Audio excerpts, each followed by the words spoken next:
Seorang letnan Angkatan Laut Korea Selatan yang pernah bertugas di kapal Chonan tahun 2010 lalu kini diangkat sebagai kapten kapal Chonan tipe baru. Pada bulan Maret tahun 2010 silam, kapal Chonan yang tengah menjalankan tugas di sekitar pulau Baekyeongdo tenggelam akibat serangan torpedo dari Korea Utara. Pada waktu itu sebanyak 46 orang anggota militer Korea Selatan gugur dalam tugas dan 58 personel militer lainnya berhasil diselamatkan.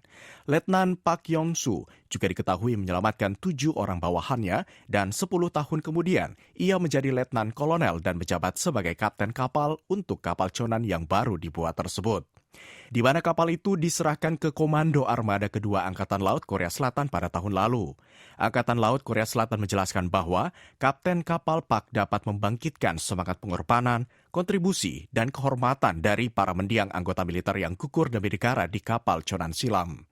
Sebelum upacara pelantikan digelar, Letnan Kolonel Park memberikan penghormatan di depan monumen peringatan 46 orang militer korban kapal Chonan. Menurut Park, penjagaan laut adalah tugas yang ditinggalkan dari para anggota militer yang gugur, dan ia bersumpah di depan 46 orang prajurit tersebut bahwa ia akan membalas dendam rekan-rekannya dengan memusnahkan provokasi dari musuh secara menyeluruh. Kapal Chonan tipe baru yang disediakan sebagai kapal pengawal dilengkapi dengan peralatan canggih, termasuk torpedo untuk menyerang kapal selam beserta 100 orang ABK termasuk kapten kapal yang akan menjalankan tugas untuk melindungi wilayah Laut Barat dengan saksama.